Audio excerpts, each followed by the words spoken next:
Okay. Okay, I just wanted to fill you in on some really cool stuff that's coming down the pike. The speaker in November will be Tim Payne. He is he's been a friend of our family for quite a while, and he's going to be talking about photography is for the birds. And so he is not only a photographer, he has his own shop in South Haven, Michigan, where he sells some of his prints and that. And so he'll be hopefully sharing how he makes money with photography. So that should be interesting. So that's November. And then for December, we have Alison Mees, and she's from the UK. So she's got to get up really early to do this with us. So, but I'm really happy to have her. Over 16 years, she photographed in Zambia and Africa. So she's got a website with some of the most amazing images of just all these African animals. And I think she's going to be really good. I think you don't want to miss it.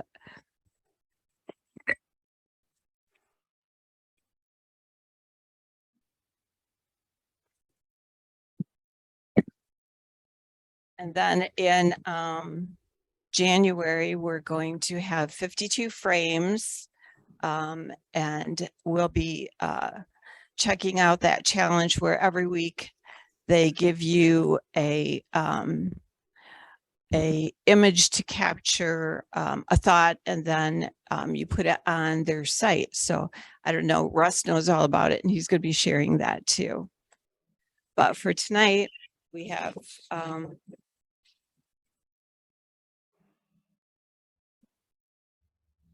Brent Paul is doing our program tonight. He is from California, but the program is on shooting Yellowstone, Tetons in all seasons, wildlife photography, and tactics for shooting in all seasons. So he's going to show us some photo techniques. And are you with us, Brent? I am with you. Good. Okay, we're so happy to have you. Welcome to Grand Rapids. Thank you. Okay, thank you so much. Is that a go?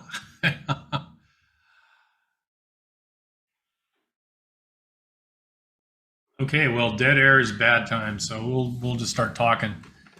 I've been a professional wildlife photographer for 39 years. The first 10 years, I did freelance work for magazines in the United States and around the world.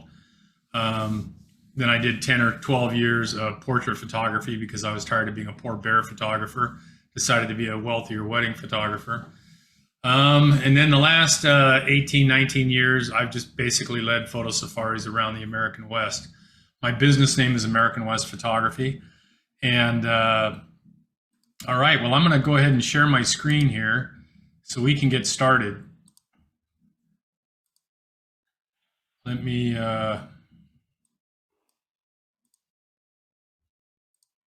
So everybody should see a great gray owl there. Does everybody see the great gray owl? All right, that's the beginning of the show.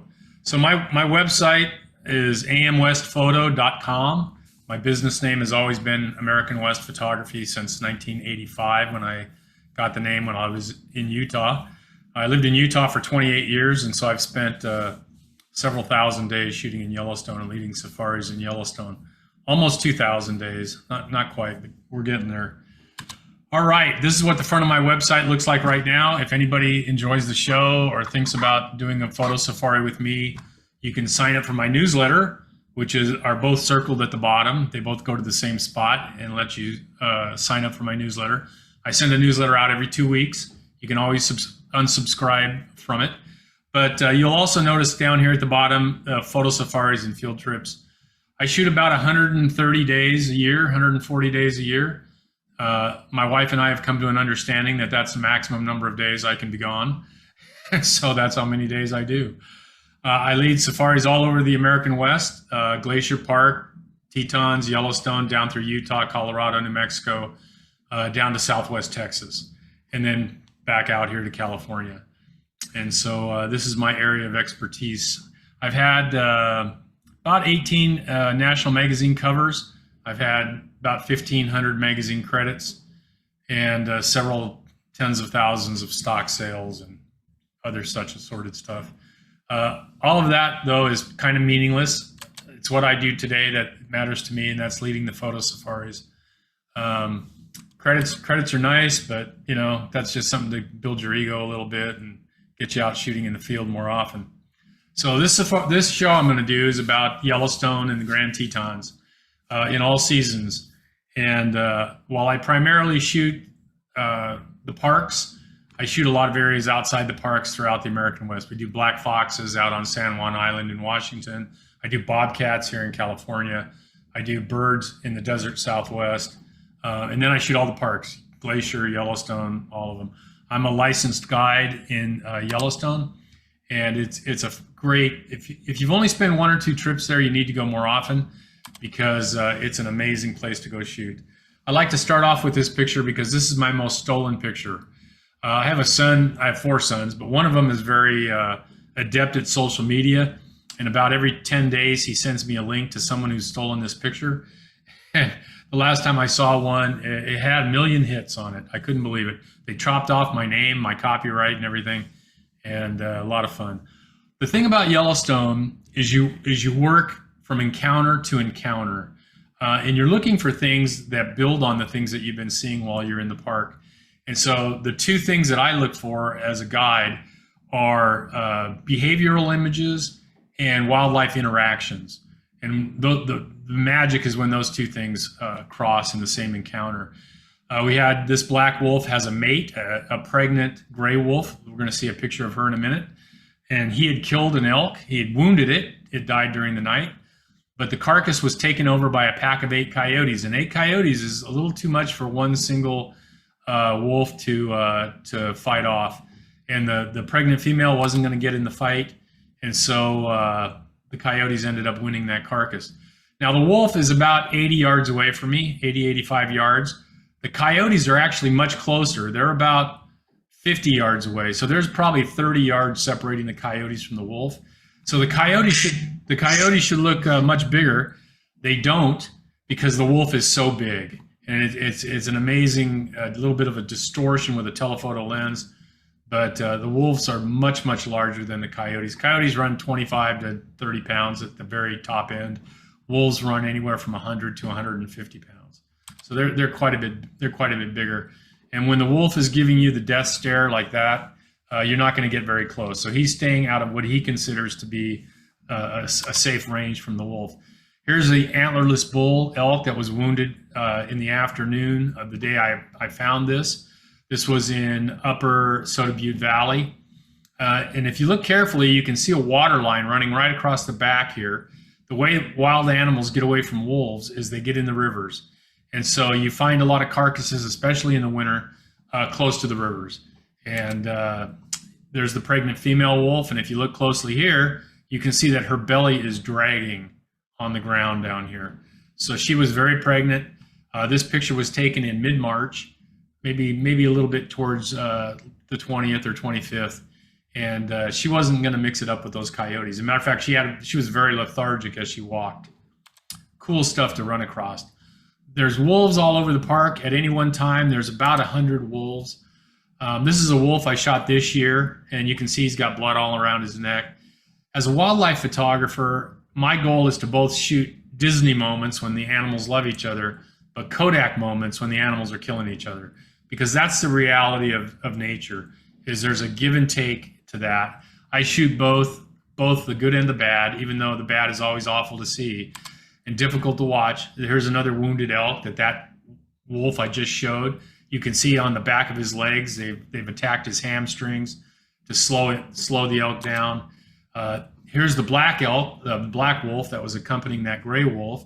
And the elk crossed the road. We're shooting these pictures at only about 35 yards. Some of these are with my 500, some of these are with a 70 to 200. I mean, that's how close they were. In the winter, the animals have a tendency to congregate closer to the roads. And this is a unique image where the wolf and the wounded elk are in the same frame and the eyes are clear. He was throwing up snow. The elk was dancing around. And about an hour after I took this picture, the two wolves drug the elk down and killed it.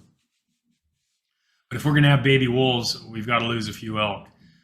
There's about a dozen packs of wolves in the park right now. The numbers fluctuate. They don't fluctuate because of men. They fluctuate because of diseases like parvovirus and canine distemper and things like that. Some wolves will wander out of the park and get shot. Montana has a hunting season that allows them to take 20 or 30 wolves. But overall, the reason wolf numbers will drop in Yellowstone on wolves that stay in Yellowstone is because they kill each other. They're extremely violent and protective of their own areas. And probably 99% of the deaths of wolves inside the park boundaries are from other wolves. Here's that wolf again during the attack. They were so close I couldn't get the elk and the wolf in the same frame, and I was afraid to change lenses and for fear of giving up a moment. And so different wolf. About 35 to 40% of the wolves are black. About 55, 60% of the wolves are gray.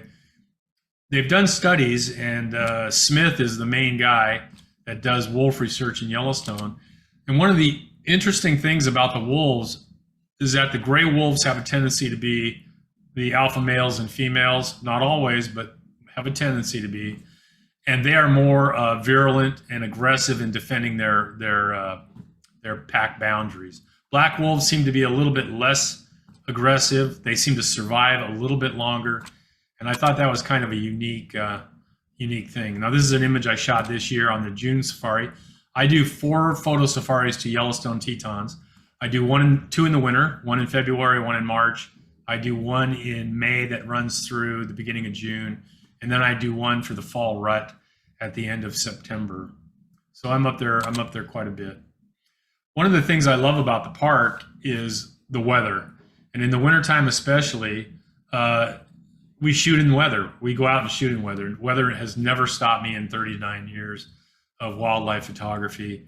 And I love it when the weather's bad because it makes the pictures that much more unique and gives us an opportunity to get other than just standard images. Now a lot of people think this fox is sniffing. He's not. He's actually listening with his ears for voles underneath the snow.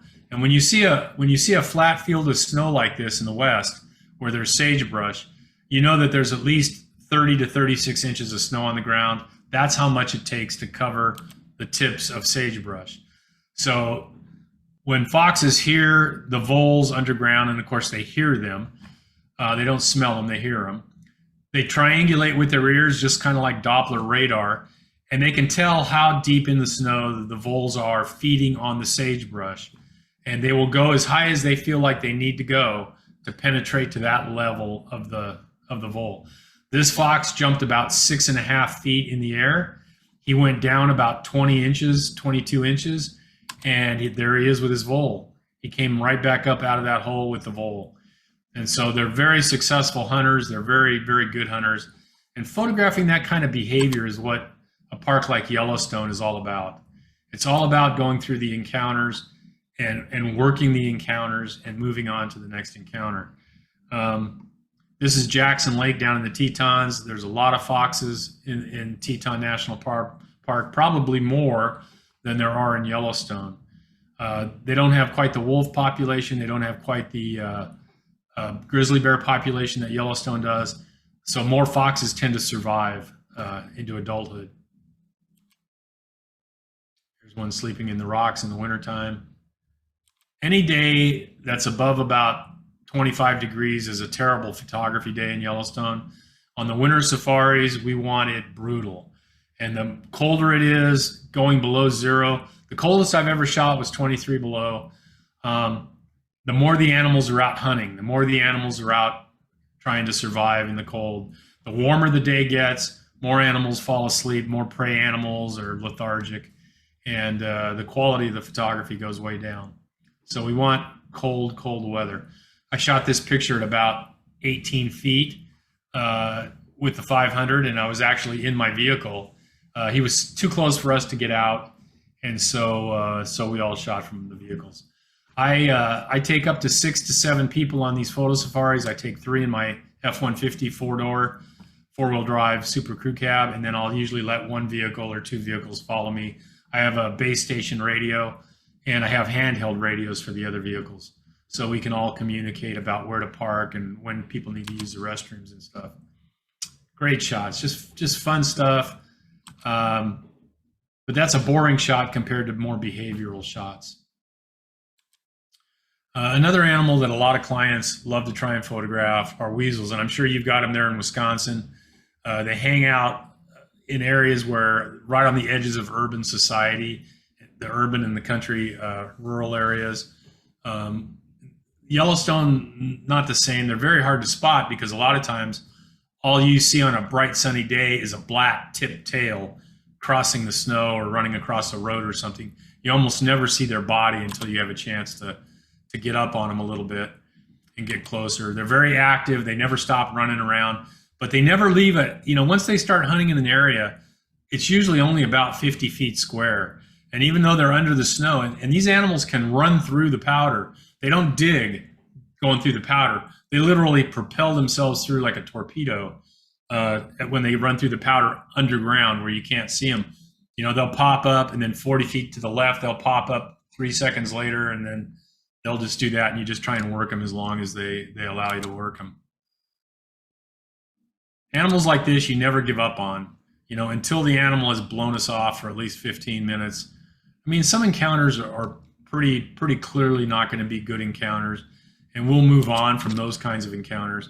Here's a ermine that has got his vole, because there's always better stuff, and sometimes it's difficult for people to understand that, you know, we're not going to stop on a 5-point bull elk because that's not even a mature bull, and we're not going to stop on a 6 that's small.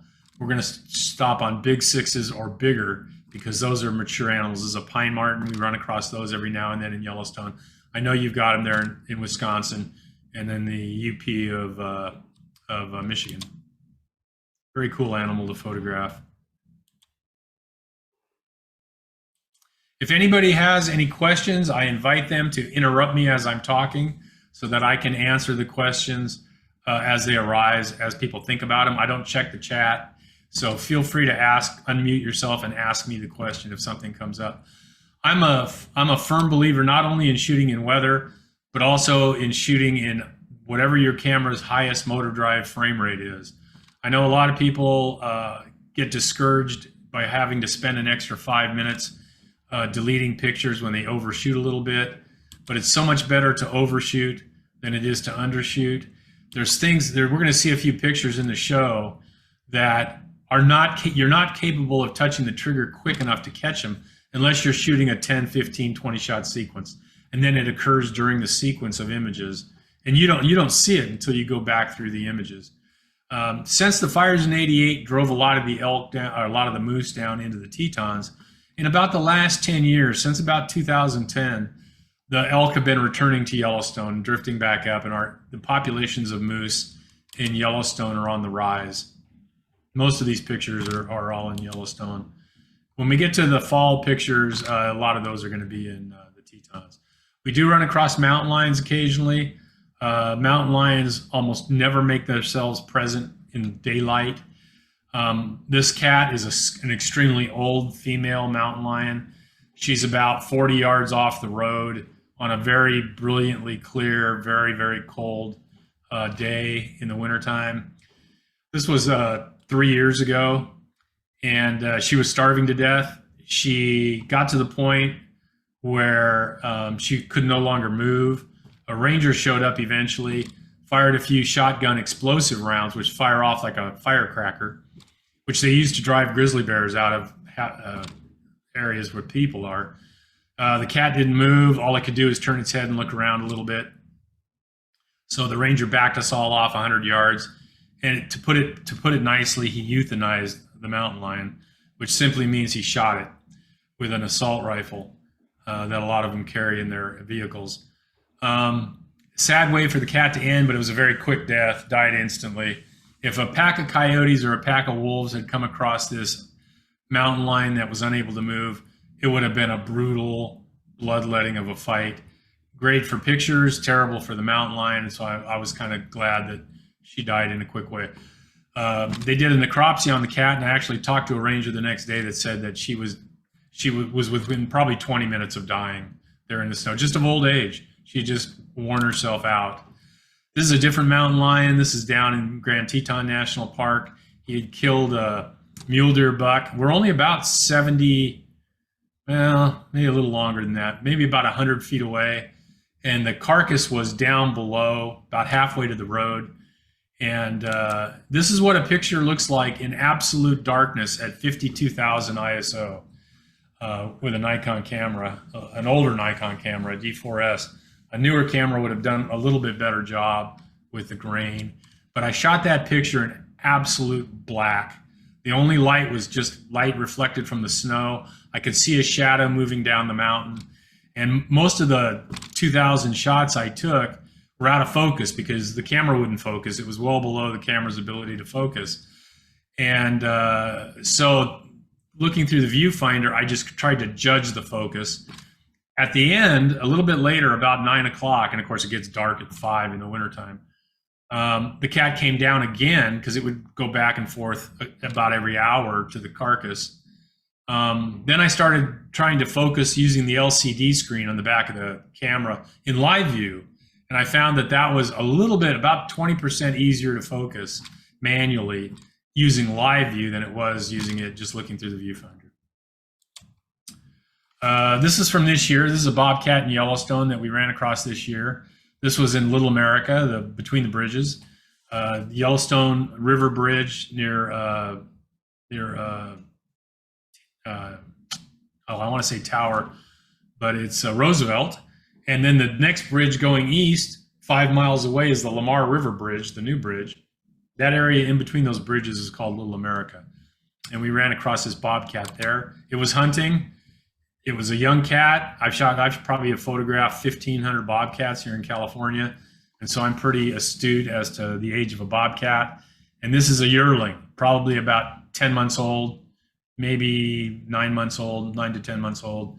And it was hungry, so he's out hunting. And that's the deal in Yellowstone, is when you're hungry, you hunt. Doesn't matter what the weather is, doesn't matter how cold it is. He climbed up this hill, and the snow had blown off the ridge. So I worked around, and my group followed me up the hill. There was 5 of us. And this is when he's getting close to the top. This was when he'd already crossed over the ridge, and we'd climbed up on top of the hill. And literally 300 yards in the direction the bobcat is looking, a pack of 12 wolves had killed an elk. And the bulk of the photographers were down there, and they literally never saw this bobcat. So it was me and my 5 clients. We were the only ones to photograph this bobcat because of the rush of people trying to get down to the wolves. And if any wolf had seen this bobcat, he would have been a dead bobcat. There's not a tree within 200 or 300 yards. He'd have had to run up this mountain right behind him up to the trees. And that's the only way bobcats can get away, is to climb a tree. Beautiful in the park, and sometimes the light and the shadows line up pretty nicely in the colors. This was a really vindictive, mean, aggressive bull elk. This is famous bull elk number 10. He was the bull elk that used to spear cars in Mammoth Hot Springs and come up to him and punch holes in the side of cars with his antlers until they had cut his antlers off. I photoshopped the ear tag out of his ear, and he's an aggressive bull. He's dead now. He died the year after this picture on his wintering ground, so nothing ever killed him. He's a imperial bull. He's a 7x7, and we'll get talking about horns and antlers and stuff like that later. There's some tricks that you have to look for if you want to photograph animals coated in snow in the wintertime. I know that's a big deal with a lot of people. Let me first talk about this picture. This is the only time I've ever seen a bighorn ram fall off a cliff. And if you look down here at his feet, that hoof is sideways. This hoof is sideways turned over like he's spraining it. And he went tumbling off this cliff. He fell about 30 feet like a cat, kind of flipping over in the air.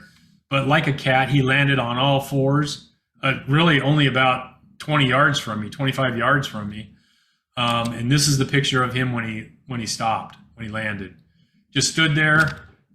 He never fell into the snow. He landed right on all 4 feet. That cliff you see above him and to the left is the cliff that he had fallen off of. Amazing, just amazing to see that. And to actually be shooting him on the cliff when he fell. I mean, I was stunned, absolutely stunned. So when the curl of a horn like this on a bighorn ram starts getting a tight curl like this is a wide curl. You can see it's going out. This curl is going up and in. A ram will broom his horns. It's called brooming, and he'll go up to a rock and he'll scrape his horns off. And that's how a really tight curled ram keeps his peripheral vision. He keeps it by brooming off the corners of his antler, of his horn. So here's a ewe and a lamb of the year. This is a good example. If you draw a line from the tip of this point to the tip of this point, and if the line goes above the eyes, that's a full curl ram. Important thing to know when you're shooting for hunting magazines, like I was back in the 80s and early 90s, because a lot of times they will only publish images of full curl rams or bigger. So important little thing. An animal that we generally see once, sometimes twice over a 7-8 day safari are the river otters that inhabit the valley. We don't get as many opportunities for river otters in the spring and in the fall because the water is wide open everywhere. They can go to any lake, go up any river. But in the wintertime, where a lot of the ice is accumulated on the river, there's certain sections of the Lamar River in particular that are open, maybe only 10 feet wide for 100 yards, but the otters will use those day after day after day as hunting grounds. And so we get opportunities in the winter more often than we get opportunities in the spring or the fall when I'm there. Here's the mother down in the water right here with her four offspring. So going back to the snow, the 3 elements that we have to have for snow to be on an animal like a buffalo like this, because a lot of people, this is a #1 thing they want to photograph. It has to be snowing during the night. It has to have a little bit of humidity. It can't be super dry snow. It has to be wet enough to stick together. Just like you can't make a snowball out of powder. It has to have some humidity some water in the snow to make a snowball. Same is true with the buffalo.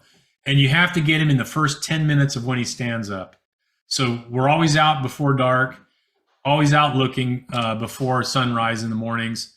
And we try and get on these animals, especially when it's been snowing during the night, as quickly as we can, because it doesn't take very long before they build up heat and the heat melts the snow. And then you end up with stuff like this, where there's just a little bit of snow like that. Literally, the sun hasn't even come up yet, but already, because they're up and moving and they're feeding, the snow has melted off their coats, and you can't get those pictures. This was probably one of the heaviest snowfalls, probably snowing about 3 inches an hour. And you can see that it's not even building up on him hardly at all, because he's out going for food and feeding. He has a lot of energy going through his body, and it just melts off. They do get this little circular area right here around the eye, because they, like a snow plow, they'll go move their heads back and forth to move the snow out of the way to feed on the grass. So they will build up snow around their faces, but not so much on their bodies. And on a clear blue day where it's 10 degrees and it didn't snow the night before, this is typically what the buffalo look like. You don't get any snow on their pelts. Lots of other things to be photographing though. We're always looking for grouse. There's spruce grouse, rough grouse, dusky grouse. In Yellowstone, there's sage grouse, as well as those other grouse down in the Tetons. I'm sure you guys are all familiar with golden eyes, a real popular duck there in Yellowstone in the Tetons. These ducks up here to the top right with the round, more circular patch under their eye are common golden eyes. These ones down here with the more half moon shaped on their eyes are Barrow's golden eyes. So those are the 2 kinds of golden eyes we have here in North America. In the wintertime, they flock together. Trumpeter swans are in most of the open areas of the waters, especially down in the Tetons. We get a lot of dippers. This one caught a trout. I'd never seen one catch a trout before.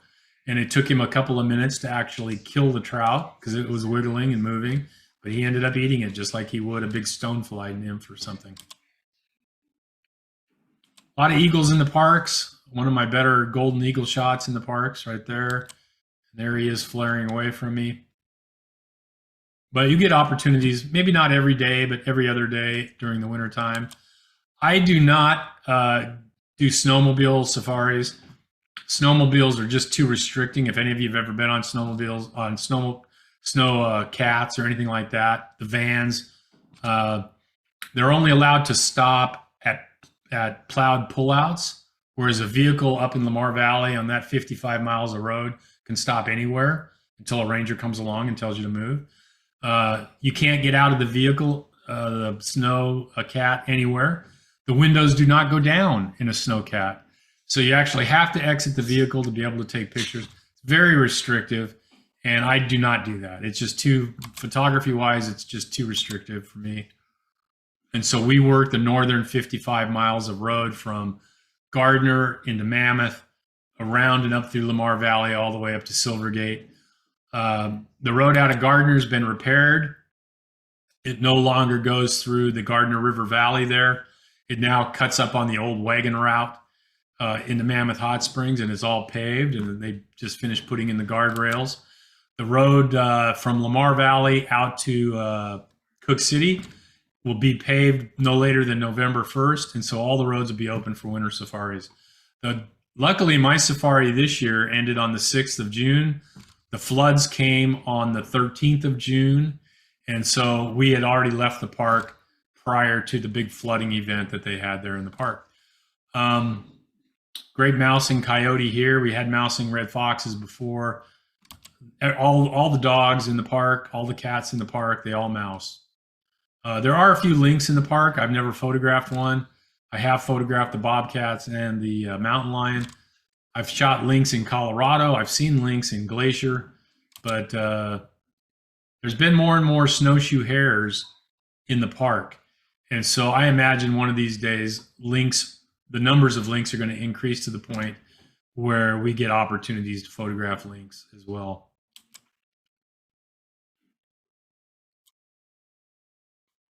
You know, it's a tough life in Yellowstone, and sometimes it's beautiful, but it's absolutely deadly.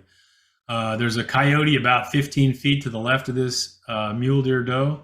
There's 2 or 3 coyotes on the other side of the river. She's already waded across the river to get over here, and she's stuck in the middle, and she's building up ice on her coat. She's lifting her legs out one at a time to try and warm up. Very difficult to watch, very difficult to photograph. And they ended up killing her that night and feeding on her.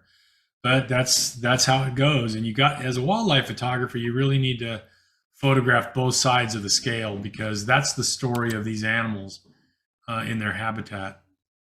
This is actually in March. This was the first grizzly bear that I've ever encountered in March up in the northern area of the park. His den was only about 100 yards straight above on that hill. And he just came out, he sat in the sun for a while, and then it got overcast like it is in this picture. And then he literally just wallowed back up the hill to his den and went back in. There's no real food for them. The snow's too deep for them to be out in. And if they wait another 2 weeks or so, a lot of the snow on the hillsides will melt, and they'll be able to get from the carcasses that the wolves have left to feed. This is also in March of this year, and this is a black bear in its den. When we pulled up, there were 2 cubs, 2-year-old cubs, playing up on the tree stump above the den here. And we got to be so many people that eventually the noise of the cars, they ran back in the hole. Mom stuck her head out of the hole to guard the entrance. And literally she was there for hours. It was a deal where we just had to keep driving by, going to other places to look for things. Everywhere in Yellowstone, there's a best place. There's a best place for wolves. There's a best place for otters. There's a best place for bull elk. There's a best place for grizzlies. Best place for great gray owls. This was 2 years ago. And I want you to know that every spring Yellowstone floods. It always starts to flood around the 1st or 2nd or 3rd of June. And it's done that for the 39 years I've been shooting there. The fact that the floods were exceptionally big this year was really the only rare thing. So a lot of meadows like this fill with water every single spring. And it's just something you work around or deal with as you're out taking pictures. The rivers are all running pretty high from the snow melt. The problem this year, and we're going to get to some pictures that really show it, this was the first wolf that died of natural causes in Yellowstone. He died at 9 years old, which is extremely old. Normally, older wolves get killed by other wolves. And this wolf was very easy to identify because he had those little eyeglasses around his eyes there. And so 271M was a real easy one to identify. About 3 weeks after my safari, I was reading NPS Bulletin that talked about this first wolf that died of natural causes. And this was about 10, 12 years ago. And they had a picture. And there it was. It was this wolf. He literally died the day after I took this picture in the meadow that's right behind where I shot this picture. It's called Round Prairie. And he went out there, curled up in a ball, and died the next day in the middle of the day. And when they don't move for a certain number of hours, their collar, which you can't see here, but he's wearing a collar, sends off a mortality signal. The rangers go out and check the animal, the carcass, and to see why if he died of natural causes, if he died of a disease, if he was killed by other wolves, killed by a grizzly bear. They want to know. The amount of research that's done there is tremendous. Much like the Upper Peninsula in Michigan with all their wolves and wolves in Minnesota. Probably you guys in Wisconsin have wolves too. This was a wolf I shot in June this year on the June safari. Point blank, he's got, I was probably 35 to 45 yards away. There's a cow elk with a newborn calf up the hill above him.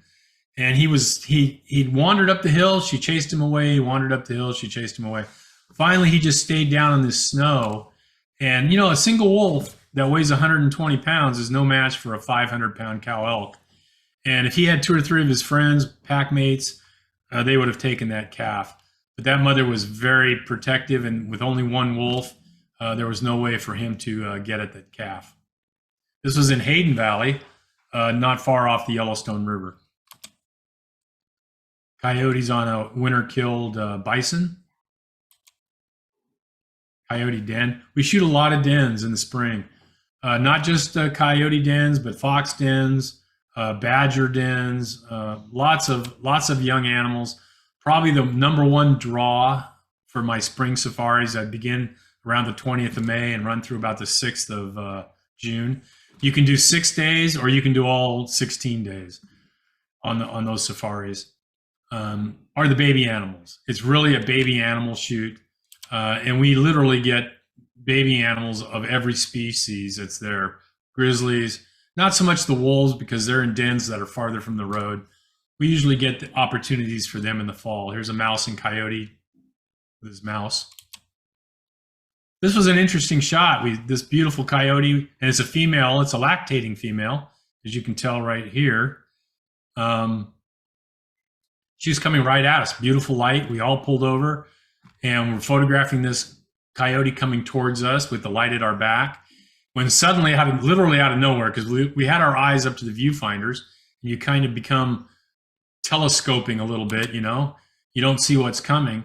This buck pronghorn came charging out of nowhere and chased this coyote around. And we found out just a couple minutes later that there was a ewe pronghorn up the hill, a doe, that had just given birth. And I don't know why this buck was being defensive. I don't know if that's in their nature to protect the females, but he was, and he drove this coyote away. So like I say, the park is about interaction and behavior. And that's what we really key on the safaris. We key on animal behavior. We key on animal interaction, hunting other animals, interaction among the same species or different species.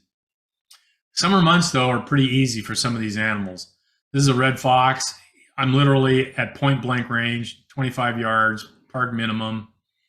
And we're blasting him. There's probably 4 or 5 of us taking pictures. It's a warm day. It's about 70. He's rolling around on his back, rubbing his eyes, just like my dog does, with his paws. And just was a fun set of pictures. Here's a picture of a fox kit, red fox kit at a den.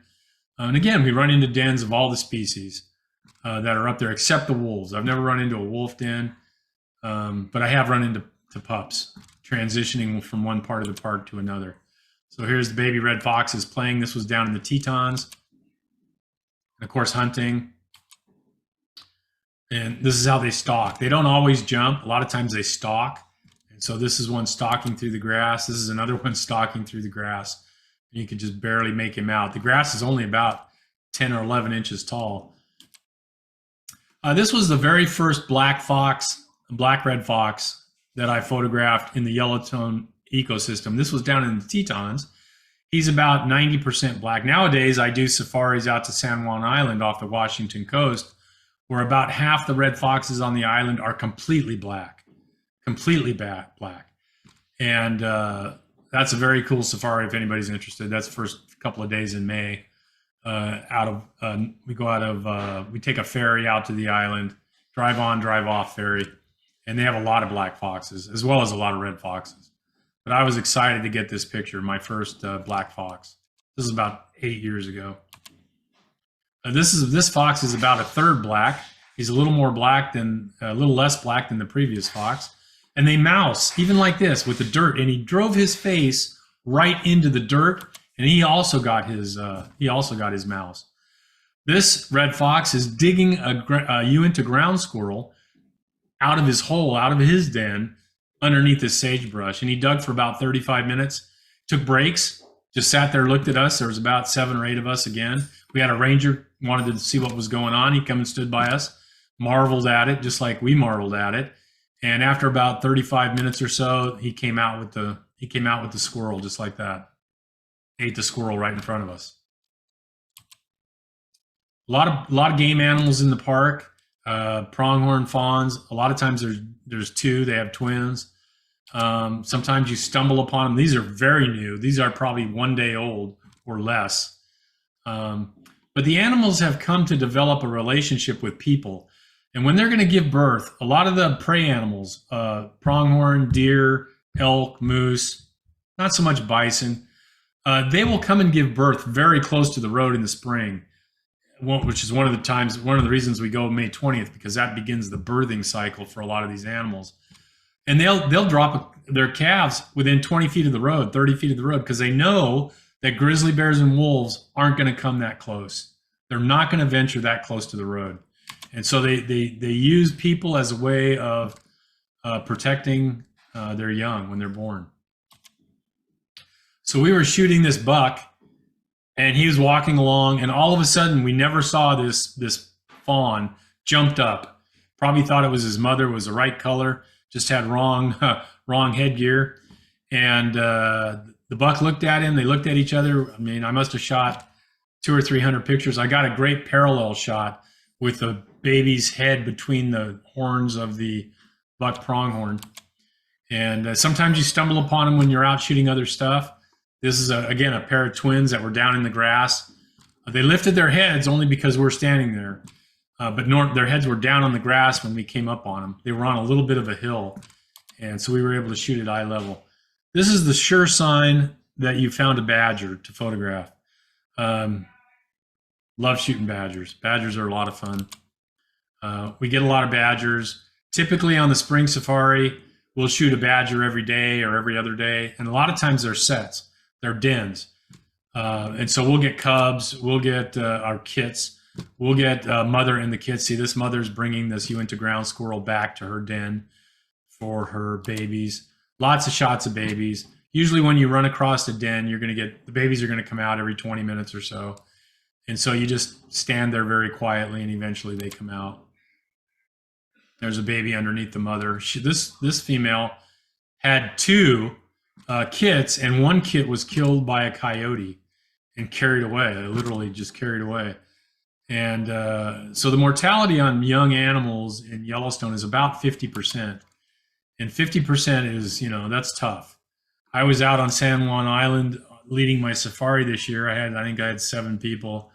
And we were photographing some red foxes close by, but there were black foxes out farther in this meadow. And an eagle swooped, a bald eagle went right over the road, about 3 feet, literally, you know, and I'm driving an F-150, so he's below the level of my hood, screaming along with heavy wind. He's flying with the wind, so he's going very fast. He flew over about 15 or 20 European hares that they have on that island, and he hit a baby black fox. I couldn't believe it. Just hit it, took it right up into the air. But he had to, in order to get elevation, he had to swing around and come back towards me. And so I got amazing pictures of the bald eagle hanging with a black red fox from its talons. And it was a horrific thing to photograph. I had a lady behind me who started crying. The other two guys were so stunned in the passenger side that they never got any pictures taken. The car behind me was so stunned, they never took any pictures. I got off about 250 shots out my window as it flew around and then came back over us. So it's amazing stuff happens out there. If you don't go, and if you don't go to the right places where the population of animals is dense enough to where you're going to see things like that, you don't see them. You obviously don't see them.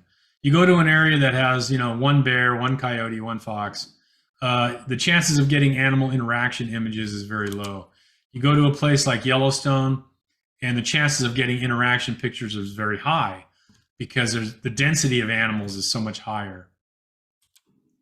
A lot of black bears. We shoot a lot of black bear cubs. Here's a rainy day, and the cubs are up a tree playing. Cubs do fall out of trees. I've seen them fall as much as 20, 25 feet, and they just kind of thump down on the ground. They sit there looking, and they cry once or they squeal once. They probably knocks the wind out of them. They take a breath or two, and they sit there for about a minute and collect their thoughts, and then they climb back up the tree. And I've never seen one hurt by climbing up the tree.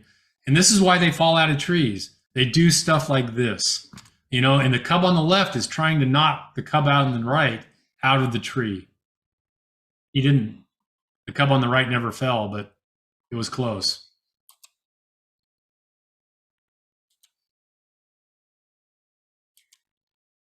A little mating season action, the male on the right chasing the female on the left. She ended up getting away from him. But sometimes they slug it out. Now, this was from this year, and I want to tell you a little about this picture. When we got there, the first day of the safari was May 20th. It snowed, and it's a 2-day trip for me from California to get out there with the people that are traveling with me, and then I meet people up there. It snowed every day, but every day we had blue skies and sun. So it was one of those deals where, you know, it never got really that cold. It was never more colder than about 32, 34 degrees. You can see that there's no snow sticking on the ground. This is a boar on the left, a female on the right, and they're doing a mating season dance, which you see in late May, very early June. He's about 400 pounds. He's about 8 feet tall. She's about 200 pounds. She's my height. I'm 6'2". She was about my height, about 6'2" tall. Great stuff. Encounters like this are, you know, I would drive off the road into a rock if I had to stop and shoot this picture. We were on these bears. There's another shot, and the female is holding the male's paws away from her, and they're just kind of snapping at each other, talking, I guess. Fun stuff. Also an interesting story. This is a different set of bears. The male is on the right. This time the male is brown versus the other picture. The male was black. Female is black. He's chasing her. She ran up a tree. She did not want to mate with this bear. Here she is going up the tree, literally 50 feet off the road. It was an easy shot, almost too tight for the 500. And he came up the tree after her, and she literally just beat the hell out of him. He stuck his face right up there, and she clawed him. She bit the side of his face a bunch of times on both sides of his face. I mean, they were making a screaming, and this went on for probably 45 seconds, and all you could do is shoot. Literally every picture I took, because it was an overcast day, it was in the forest. I'm shooting from the car because it happened so quickly. We never got out of the vehicle. I shot about 70 shots of this fight, and I got 2. And this is the better of the 2 shots fighting. This is what the female looks like after the fight. She's pretty normal looking. She's mad. You can tell she's mad. This is what the male looks like after the fight. He's bloody. You can see bite marks here. You can see bite marks all along the side of his face here. You can see that he's bleeding into his mouth. She bit him on the gums up here. And I mean, she just pounded him, but he never left. He stayed around the bottom of the tree. Went on for probably 15 minutes. And a couple other times he climbed the tree, but he never went to the level she was at, which was about 25 feet. He would go to 20 feet, but he never engaged her in combat again after the whipping he got. Cool stuff. Here's a different cinnamon black bear that's killed a baby elk. And again, half the baby animals die in the park.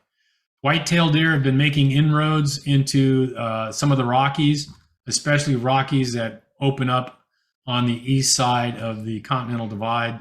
And every year I see a couple more whitetails in the park. There's a baby whitetail. We all want to photograph baby whitetails because they're so beautiful, whereas baby mule deer are not near as cool looking. In the springtime, there's lots of young animals. They're all feeling themselves, their energy. They're all playing and running. I never knew that bighorn ewes babysat, but they will babysit all the local other ewes as lambs, and then they will go down to water together. The babies do not need water and probably can't drink water even. They only nurse. And so the females all went down to get water. This ewe babysat. About 5 minutes after I shot this picture, the ewes came up. The babies all ran to their own mothers. Her ewe, which is standing behind her here, stayed with another ewe, and she went down and got water. Amazing, amazing. I'd never seen that behavior before. In all my years of shooting bighorn, I'd never seen that kind of behavior. Here's a sleeping bighorn ram in the spring. Moose are the one animal that we don't mess with. You know, we stay back. And even though the park rules and the parks are 25 yards, I usually stay back about 50 because I feel like that gives us enough time to get away should the mother become aggressive. Mother moose are notorious for being aggressive, and they'll fight grizzly bears trying to protect their fawns, their calves. Again, another good example of a cow elk that's dropped her calf and she's licking it dry right there, literally 25 feet off the road. I had to back away to shoot this picture with my 500. She was too close for me to get anything but her mouth and her tongue in focus. Another one curled up. And there's about, I want to say about 17,000, 18,000 elk in the park. Used to be much higher before there used to be about 28,000 elk in the park before the wolves came. But now they've reached an equilibrium of about 15 to 17,000 animals, which means there's anywhere from 5 to 7,000 calves born every year. And about half those calves are killed by predators. But that also means 3,000 or 4,000 grow up. And so, and replenish the herds of elk that roam Yellowstone and the Tetons. Again, another newborn calf elk that we had stumbled across. Not as aggressive as a cow moose, but still an animal. Because they're so big, you just can't get close to them. We do shoot quite a few owls in the parks. This is a baby, a branchling great horned owl. This is a different year, but it's the same nest of owls. They come back every year. One great thing about shooting the park for as long as I have is that you find where all the nests are, all the territorial nests, all the nests that they use every year. And those animals are always the animals we save for bad days when we're not finding anything else or it's too warm. Then we'll go shoot the easy ones where we know the nests are, we know the dens are. Then we'll go pick up those. Here's osprey attacking a nest of 2 osprey. Very cool behavior. Fish. One of the great osprey nests in the world is in Tetons, right on the Buffalo River, and we go and shoot that every year.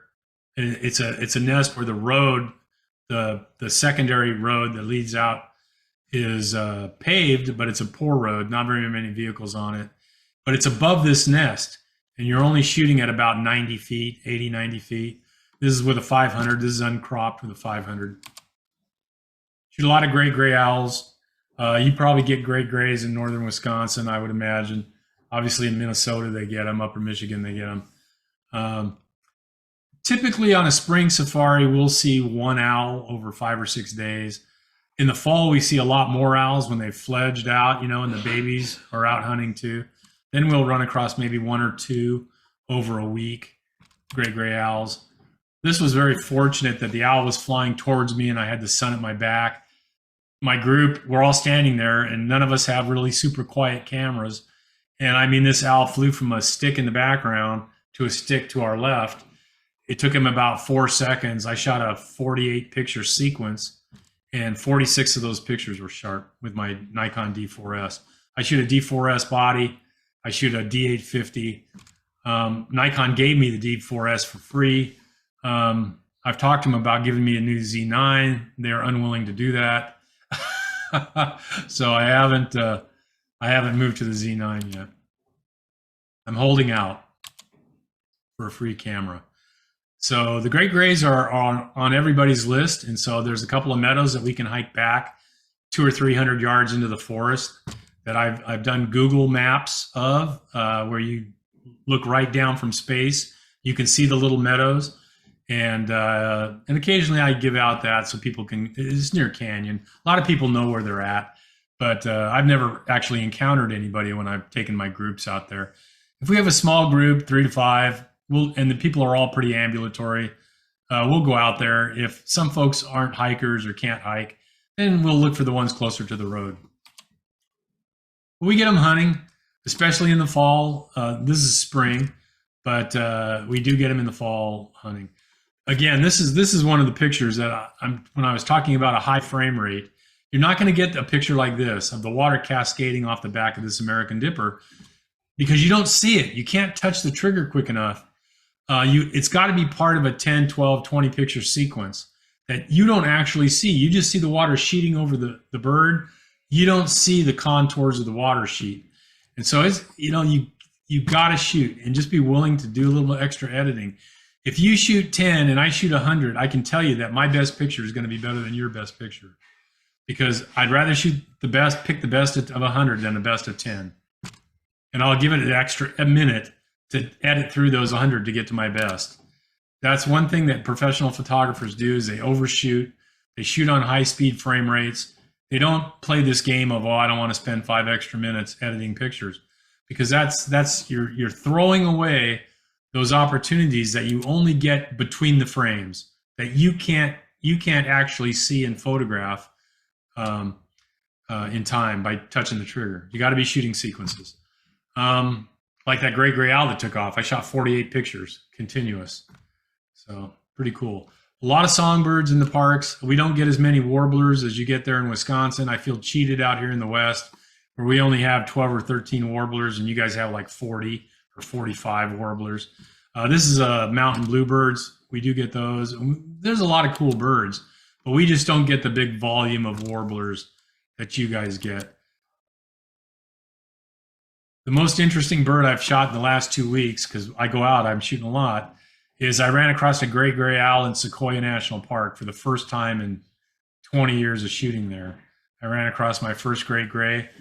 I shoot for the Park Service quite often, and I sent them the picture, told them where it was, and they asked me not to tell anybody. So when I posted the picture on my Instagram page, I just said it was in Sequoia National Park. It's a big park, and so nobody's just going to go find it really easily. But you can't, can't give away exact locations because then the birds get harassed a little too heavily. They have a resident population of great gray owls. It's about 25 birds in Yosemite National Park near Wawona Lodge. And I was thinking this is probably a bird that's left that area finding its own territory. Because literally I'm up in Sequoia 30, 40 days a year for 20 years, and I've never, ever seen a great gray before. But we get a lot of opportunities on the birds. This is another rare bird in Yellowstone, a Williamson sapsucker. And we get a lot of grouse. I wish the ornithologists would stop giving these birds new names. This used to be a blue grouse. Then all the birds in the Rockies became dusky grouse. All the birds on the coast that were blue grouse became sooty grouse, and it messed up my filing system. spruce grouse during spring. They mate in the spring, and then they give birth to the eggs. They hatch the eggs out at the end of June. So we get them like this, usually middle of May, late May. Another dusky grouse, ruffed grouse in a tree, very beautiful bird. Harlequin ducks are a bird that gets as far south as Yellowstone only usually at the end of May, before the rivers flood. So from May 20th on to about June 1st, you run across Harlequin drakes like this, and hens, but you want to shoot the drakes.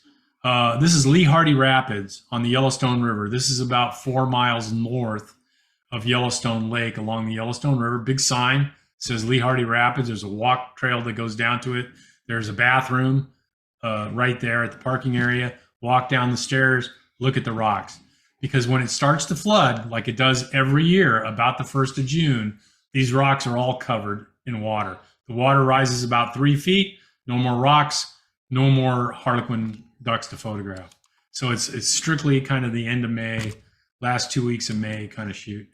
I shot this at 1/8 of a second, and even on a tripod, that's difficult to get a sharp picture because the bird is moving. And I shot about 80 frames to get a nice sharp picture at 1/8 of a second with the blurry water and the still bird. Another shot I took a lot of pictures of in order to get the water motion and yet get the sharp Harlequin duck. They are a beautiful duck. A lot of people think wood ducks are gorgeous, and they are. They're pretty for a duck. Or the duck that we get from China occasionally here in California. But I don't think a Harlequin duck can be beat. They are just gorgeous colored patterned ducks. We also get a lot of common mergansers. There's females here. And again, another example of a high frame rate, getting a picture that you can never push the trigger in time. As this merganser goes to dive to chase fish, I got the water sheeting right over its head, and you can see its eye through the sheeting water. I mean, how rare is that? I mean, and if I hadn't been ripping through 10, 12, 14 picture sequence, I would have never been able to hit the trigger quick enough. So if anybody takes anything away from my photography show tonight, it's shoot at your highest frame rates when you're doing wildlife, because that moment, that split second, you can't capture enough frames of that to catch rare moments. Here's a male common merganser, beautiful water, another dusky, and of course there's a lot of buffalo around, a lot of bison. So we get a lot of opportunities. I spend a lot of time passing up bison because the light's wrong, the background's wrong, there's no babies, there's no activity. And so we pick our moments. Usually once a day, we'll stop and shoot really good bison images. Otherwise, we drive by them looking for something better. But we will get really unique opportunities, usually once a day among the 4,700 bison that roam the park.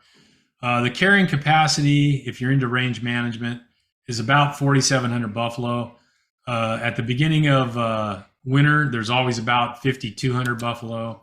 So they let 500 to 700 buffalo wander out of the park near Mammoth Hot Springs out into Gardner.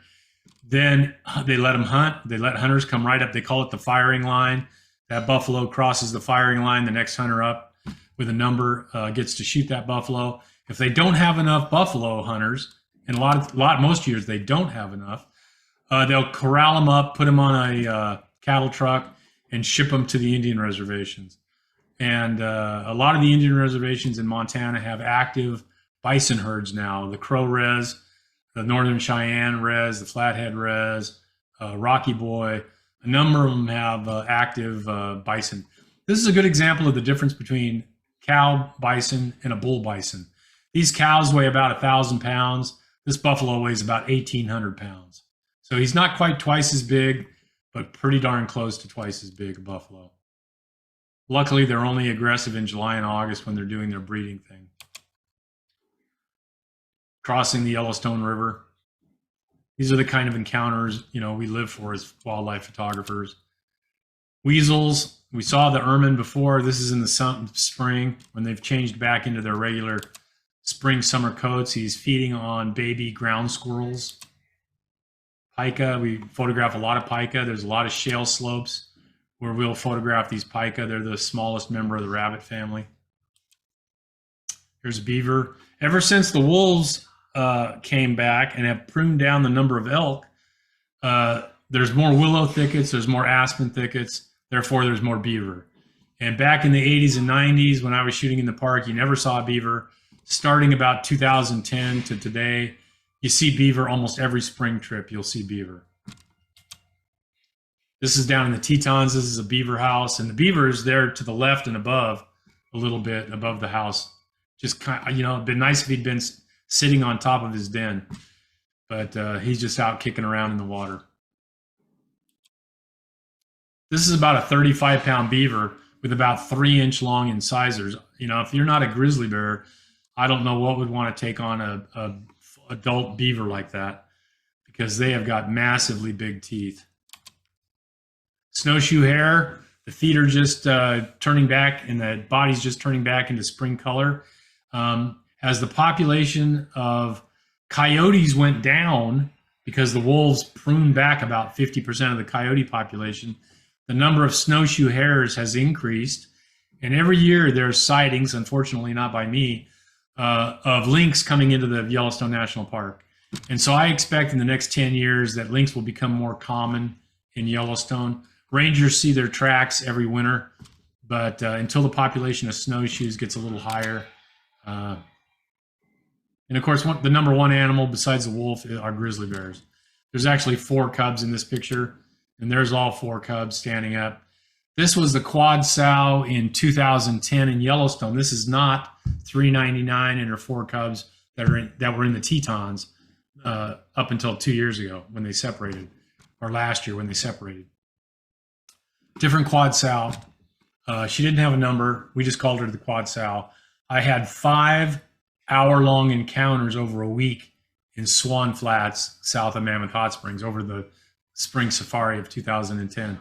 I mean, we just got amazing stuff. Always standing up looking at the photographers, because there's always 10 or 20 photographers on these encounters. You're never alone. And I always have my group with me, so I always have 4, 5, 6 people with me shooting. Look at the size of those claws on this sow bear. I mean, they are 5 inches long, dagger sharp. The female grizzlies don't dig as much as the males for some reason. And so the males have shorter claws for that reason. Now, those 4 cubs, one was killed by a wolf that winter. One, the baby, the runt, died in hibernation. These are the 2 survivors with the same mother that came out the next year. And the bears are very habitual. They'll come back to the same meadows. They'll come back into the same areas year after year. This is one of those cubs, has a 3-year-old. And this is the dangerous bear ripping down the dangerous bear warning sign in Swan Flats. This is the only really funny picture I have. I don't know if any of you are chuckling, but this is my only good laugh picture in my show. Another sow. Her cubs are behind her down the hill a little bit. These 2 cubs. Kind of a sad story here. This was near Roaring Mountain, and we photographed her a number of times over the course of a spring safari. There's a couple of mating bears, grizzly bears. Her cubs, though, I shot them again as 2-year-olds the next year. And then this year, one of those cubs was killed by a male grizzly right next to the road. A lot of people got pictures of the killing. Very difficult to watch when I realized what bear it was. And you get used to photographing these bears, and you just don't, you hate things to happen to any of the animals you photograph, even if it is part of nature's cycle. These are 2 very famous grizzlies in Yellowstone. They're both still alive. This was from about 5 years ago. I don't like using names because people think they're pets then, and they're really not. This sow bear here is called Raspberry. This is called Snow, her daughter, because of the white coat she had. And in the fall series of pictures, we're going to see this bear as a cub that I shot the first time in the fall. But they hung out along the north shore of Yellowstone Lake, had many opportunities to photograph them. Here they're playing a little bit. The cub is 3 years old. The mother is probably about 7. And I want to mention that Raspberry's mother, out in Hayden Valley about 5 years before I took this picture, killed and ate a hiker.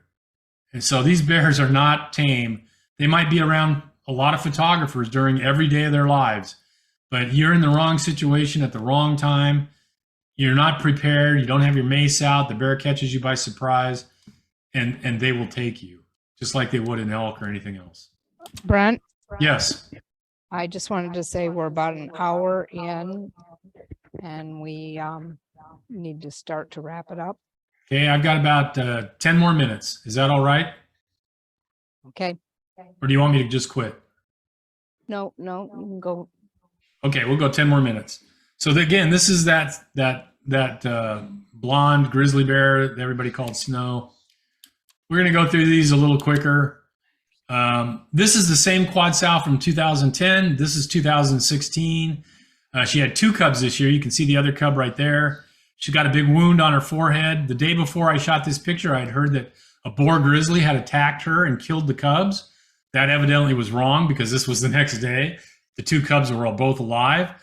And that patch of fur that got taken out above her eye, I shot this bear again in the fall, and that had all grown back. All her fur had grown back. Some porcupine quills. Okay, so we'll get through these a little quicker. Again, in the fall, the animals are trying to put on a little weight. So we get a lot of hunting pictures, a lot of mousing pictures in the fall. The primary thing we're trying to photograph, though, are the bull elk. And if you've never shot bull elk in the rut, bugling, fighting, it is a spectacle to behold. Anytime in September, and matter of fact, any month in Yellowstone, you can get snow. This is September. You can tell the grass is dead. This is down in the Tetons, a lot of moose in the Tetons. So that's why if I'm doing 7 or 8 days, I'm doing 4 or 5 of them in Yellowstone. I'm doing 2 or 3 of them in the Tetons. Biggest bull moose I've ever photographed was down in the Tetons. Here he is crossing the Grovant River. One of the great places to photograph bull moose is the Grovant campground area, just north, about 300 yards from the elk refuge. If you're coming north on Highway 89 out of Jackson, the first right turn you can make is the Grovant Road. Turn right, go out there in the fall. There's moose out there in the morning. There's moose out there in the evening. Great place to take pictures of moose.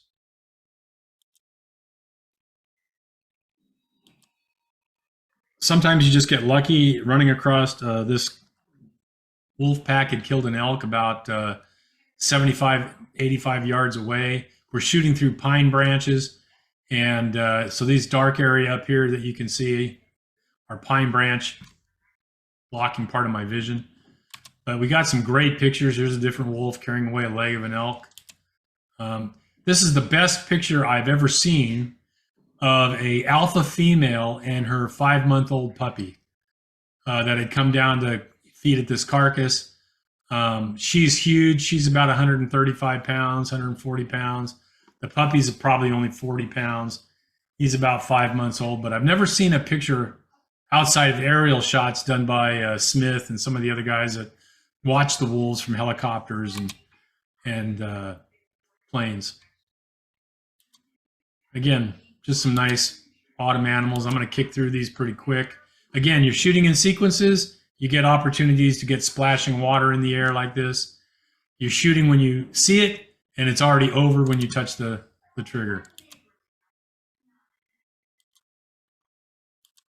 If anybody has any questions, feel free to unmute and ask. I always shoot at the lowest ISO possible, so I never shoot in auto ISO. I don't give my camera a range because it will always default to higher ranges. And I want to shoot the best quality pictures. I don't shoot for a photo album. I don't shoot for 8x10s. I shoot for magazines and I shoot for wall art. And so I want the absolute best quality I can get. That's going to be at the lowest ISO. I generally don't shoot anything above f8. So I'm shooting f4 to f5.6 to f8. I want that backgrounds to blur out just like you do in portrait photography generally. In processing my raw files, I try and process the pictures to their closest natural color that I remember them. This was during the rain. You don't see the rain. I mean, you can see a little bit of rain, like there's a raindrop there. But the bear's all wet. There's water dripping off the hawthorn trees. And this bear is eating hawthorn trees. They'll climb up in the trees and bend the branches all the way to the ground, like this bear is doing. to try and get to the berries. And this is down in the Tetons. They don't have many hawthorns in Yellowstone. They have a lot of hawthorns on the Moose Wilson Road, right by the visitor center that goes south. Great place for black bears in the fall. Of course, the mule deer. This is the biggest. Do you use a tripod? I use a tripod about half the time, and about half the time I don't use a tripod. If the situation is sudden, I'm going to get those first 200 pictures handheld. I just use a black rapid strap. If the animal's going to be hanging around a little bit, I'll go to my tripod. But, you know, a lot of encounters with wildlife are sudden. And you take that 20 seconds or 30 seconds to get the tripod out, you're losing 50 to 100 pictures, those first 50 to 100 pictures. So you have to make a qualitative decision as to whether you want to give it up. This is literally the biggest mule deer buck I've ever photographed. It's an 8x6, 44 inches wide. This would be a top 10 mule deer in North America if this was a Boone and Crockett scored animal. Huge mule deer. We get some goats. There's goats down in the Tetons as well. That's the biggest pronghorn buck I've ever photographed. His rack was about 18 inches on that horn. And of course, again, it snows in the fall too. I'm going to kick through these pretty quick. This was my lead picture on the show. Sometimes you luck out, and sometimes you get them hunting. And this is a gray owl diving off a treetop, and I shot about a 30 or 40 picture sequence as he came down into the grass. I lost him in the grass, but this was the last sharp frame right before he's about 18 inches off the ground to get the mouse, and you'd have never got that by triggering 2 or 3 pictures at a time. You just never would have got that. I'm all about elk. I shot for a lot of magazines, Field and Stream, Peterson's Photographic, Hunting, Sports Afield, back in the day when those were all printed magazines. And so printing big animals, chasing big animals, very easy to do.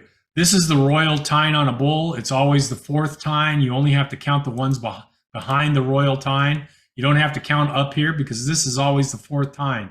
It's the longest, and when his chin is down, it's the one that sticks straight up, like that one right there. So that's the royal tine, 5, 6. He's a mature bull. Anything less than 6 is immature. Anything that's a 6-point bull is called a royal bull. A 7-point bull is called a imperial bull, and an 8-point bull is called a monarch bull. Anything bigger than that is just monster bull in size. This is a 7x6 here. This is a 7x7 on the left bugling. I mean, I live for stuff like this. Here's a couple of 6s fighting. Now, this curl on the last tine, this last tine is called a drag tine. The bigger the curl, this is called a whale tail. And the bigger that whale tail is, the more photographically publishable that picture is. So magazine editors, and like I say, I've had thousands of pictures published, they look for that whale tail on the back of that rack as being one of the dominant features in publishable quality images. You just shoot a standard 6, it's not getting published. I can tell you that right now. Unless there's a mountain lion riding on his back, that picture is not getting published. There's just too many bigger bulls. This is just a standard 6, but he's right, and this is a September snowstorm, and just makes the picture a little more unique having that weather. All right, we're down to our last set of pictures. Grizzly bear sleeping with her nose in the air. Her cubs are beyond her, laying down in the logs. We're going to end this show on that blonde cub that I showed you, her as a 3-year-old and as a 2-year-old. We're going to see her as a 1-year-old. Again, this is just fall. This is just September. This is not winter shots. In the winter, these animals are hibernating. And there it is.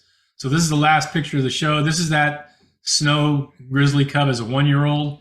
They lived along the north shore of Yellowstone Lake, and they would give us opportunities, not every day, but at least twice over a 5 or 6 day safari. We'd have point blank opportunities. So I hope you enjoyed the show. If anybody has any questions for me, I'm going to turn the screen back over. I'd be happy to answer any questions if anybody has any. If anybody enjoyed the show, I encourage you to sign up to get my newsletter. It comes out every 2 weeks. All it shows is pictures from the previous 2 weeks and upcoming safaris. And that's it. I give people who have seen my shows a 20% discount if they come within 6 months of me doing a show for their club. So you just have to mention that. But yeah, sequence. I'm looking at the chat line. When I say sequence does mean continuous shooting. That's exactly what it means. Someone else asked about a 500 millimeter lens. Yeah, a 500 is your standard wildlife lens. Standard because some animals are big, some animals are small. You can stay back a little bit more from the dangerous animals. You can get a little closer with the smaller animals. I know a lot of people like to tote 6s and 8s. 6s and 8s are, for me, are little bird lenses. They're not wildlife lenses. They're bird photography lenses. Anything smaller than a 5, like a 4, you can get by with a 4, but you can't get by with a 3. You know, a 3 is just not enough. Then you have to start adding teleconverters, which slows down the lens, which puts more air in between. I mean, causes more diffraction. There's all kinds of issues when you add teleconverters. A lot of them are great. They do a good job, much better than they did 10 years ago. But I just shoot prime lenses. I don't shoot anything with teleconverters. What else can I answer for you? I literally, in all 39 years of shooting, I've had 5 lenses. Now I upgrade them as they get better. I shot a 500. I shoot a 70 to 200 2.8. I shoot a 60 or 100 Mac, just depending on what I feel like. A 24 to 120 in Nikon, and a 16 to 35. Those are the 5 lenses I shoot. I'm not a lens hog like a lot of photographers. Nikon gives me free camera bodies every now and then. They don't ever give me free lenses. And so I shoot my equipment out. And if I find that I'm not getting the quality images I want, then I'll upgrade a lens. I haven't upgraded to the Z9. Nikon won't offer me one right now. A lot of guides like what I do and who have a lot of publication credits they'll grant us one of those. They won't do it right now. It's too new a camera body. And I've had a lot of clients shooting the Z9, 30 frames a second. There's some advantages, but there's some disadvantages too. And right now, I've never had anybody with a Z9 outshoot me, shooting on the same encounter that I'm on. And when they start outshooting me, I'll know it's time to upgrade. But they don't outshoot me yet. And so, they have eye focus. And I'll tell you what, Nikon is great because you can manually focus in autofocus mode. All you have to do is touch that lens, kicks it out of autofocus to manual focus, and you can tweak that. I can do that just as quick as that eye focus can focus. I don't have to look away from my viewfinder to change exposure compensation or any focusing grid points or anything else. I can do it all with my eye to the camera lens. I probably shoot about 180,000 pictures a year, of which I edit those down to about 8,000 pictures because I've been doing this for so long that I don't want to keep stuff that I end up having a lot of duplicate images of. So I just keep the very peak images from each encounter. And I get more critical of my own stuff as time goes on. My stock library runs in the hundreds of thousands of images. Go to my website, amwestphoto.com, and just go to the stock galleries and go look at stuff. Go look at bobcats from California, or go look at different stuff. There's some cool pictures, and when you do this as long as I have, you get cool stuff. And I'd like to say it's skill, but it's skill mixed with hours in the field. And hours in the field mean luck. And when you combine that skill level with some luck, you get some pretty amazing things. So if any of you ever want to do a photo safari out west, hey, give me a buzz. If there aren't any more questions, then I'll be done.